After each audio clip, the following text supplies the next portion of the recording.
জাতীয় নাগরিক পার্টি এনসিপির আহ্বায়ক নাহিদ ইসলাম বলেছেন, বিএনপি মুখে জাতীয়তাবাদের কথা বললেও তারা সেই দায়িত্ব পালনে ব্যর্থ হয়েছে।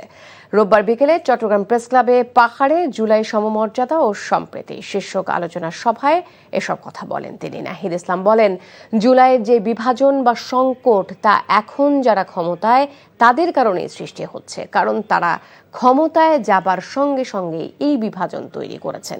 নির্বাচনের আগে তারা অনেক প্রতিশ্রুতি দিয়েছিলেন এবং জুলাই সনদের সমস্ত সংস্কার করতে চেয়েছিলেন, কিন্তু এখন তারা তা করছেন না। তাই এই সমস্ত রাজনৈতিক বিভাজনের জন্য বর্তমান সরকারই দায়ী। যারা ক্ষমতায় এখন গিয়েছে তাদের ক্ষমতায় যাওয়ার স্বার্থে তারাই বিভাজন করেছে। কারণ আপনারা দেখতে পাচ্ছেন, জুলাই নির্বাচনের আগে তারা অনেক কমিটমেন্ট দিয়েছে, জুলাই সনদ সংস্কার পরিবর্তন তারা করবে, কিন্তু তারা এখন পরিবর্তন করছে না। ফলে আমরা মনে করি যে বিভাজন, সেই বিভাজনের জন্য বর্তমান সরকার এবং যারা ক্ষমতা আছে তারাই দায়ী।